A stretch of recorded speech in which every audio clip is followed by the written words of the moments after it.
Hello everyone, welcome to my channel, and this course is called pronunciation, and that is the advanced level for pronunciation in use. Okay, so first of all I want to share with you the tips, okay, to improve your pronunciation actually in English. Okay, but before that I will have something for the book I want to share related to the theory of the course. Okay, so the first thing I want to say is about the anatomy of speech. What does that mean? What is the anatomy of speech? Sounds very weird to everyone, right? But don't worry about that. We major in English, okay? Remember when we speak and we repeat the certain sounds, okay, over and over again. So in different patterns that we call words, okay?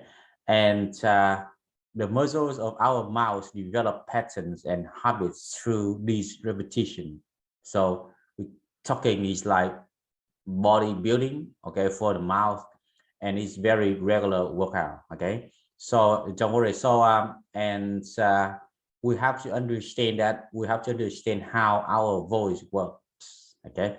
So I basically want to share that this is what happens when we speak. So the first is, okay, inhalation. That's inhalation. We breathe in. So the air comes into our lungs. So the air is a fuel of speech, right? So the air comes into the lungs. So we call it the inhalation.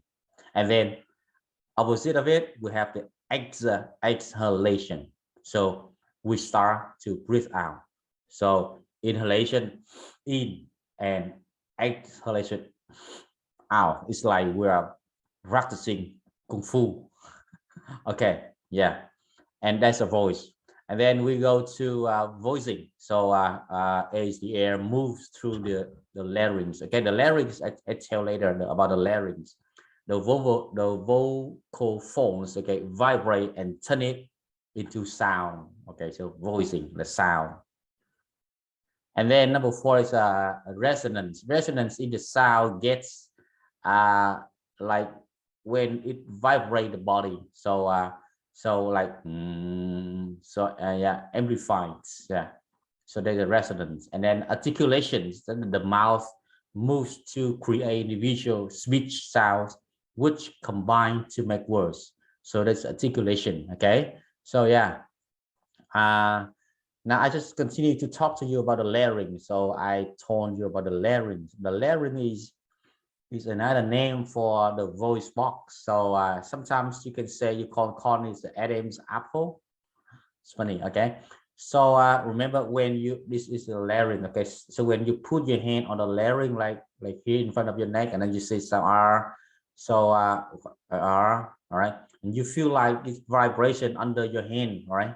So that is a vocal folds vibrating. And if you keep your hand, it's the same place, and this time you whisper the sound on.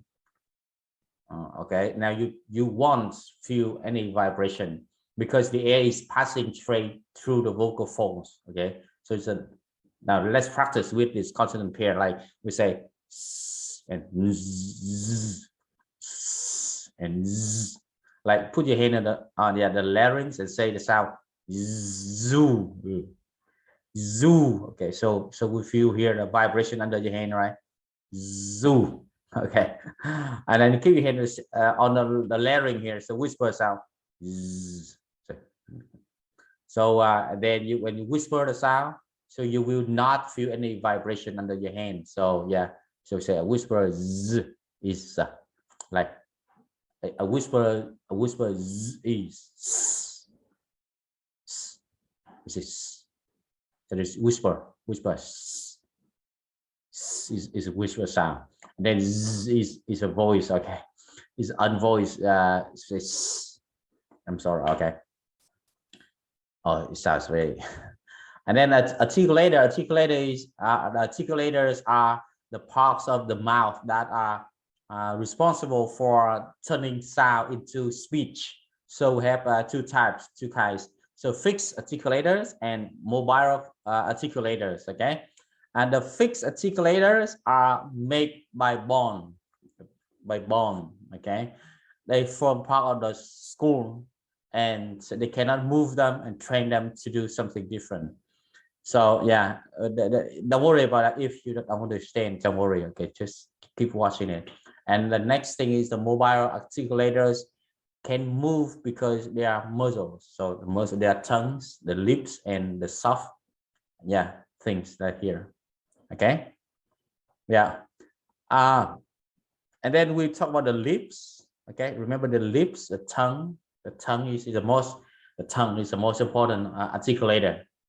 The tongue is just a part of articulator, so I can say that the tongue is the most important articulator. Yes. And then the lips. Okay, so the lips can dramatically change the sound because it's a huge number. Okay, so yeah, they can shape. And the things about the is the soft. Okay, the soft is a flap separate the nose from the mouth, so it is very theoretical, so don't worry. So that is some theory from the book that I just have very short, very interesting summary for all of you. Okay, and this is actually from my point of view. Okay, so in this course I really want you to improve your pronunciation. Okay, I'm going to give you 6 tips. Okay, and yeah, from my own experience and from my own experience in teaching pronunciations, I hope that you will really enjoy the course and have very good time with the course. So the first tip I want to share with you is listening. That's very important. Okay, so you listen to examples of authentic speech, and you have to compare the speech, their speech with your speech. What are the differences in your own pronunciation, and then you change it. You change for the better, not change for the worse. Okay, just change it. We have to make change every single day. Okay, and then recall yourself. Okay, don't be shy, don't be nervous. We have to record ourselves, okay, over and over again when we practice. And sometimes, not sometimes, always, okay, listen to your sound, to your voice, to your recordings, okay, over different times. Because in my opinion, I think I feel interested when I listen to my voice. Actually, yeah, we have to love it. We are English majors, so we major in English. We have to responsible for the sound, the voice, for example. Okay. Number 3 is get to know the phonemic charts. So that is the pronunciation. This means that we can explain what the sounds are and how to form the sound, how to make the sounds with these capital letters or with these letters, etc. Okay, so we can move the lips, we move the tongue, and how your mouth produces the sound, okay, out when you make a very natural speech outside. Okay. Yeah, use dictionary. Yes. Oh, we have to have this one every time when we learn English. Okay, but don't abuse it. So we just check for the pronunciation, and then we have to look at the transcription of the word, and then yeah, we can know how to transcribe, and then we have to practice, okay, correctly according to the sound system. Okay. Number 5. Okay, so we should do some exercise. Okay, so like we practice. Okay, and then we get to know the minimal pairs. Okay, we that's important, like different e and e, like sheep and sheep. So we call the minimal pairs. Okay, so when we can distinguish the minimal pairs, so we understand the sound better. Okay, yeah. So I hope that this is very short, but yeah, I hope you will enjoy the course, and yes, I'll see you in different lessons for improving pronunciation. Goodbye here.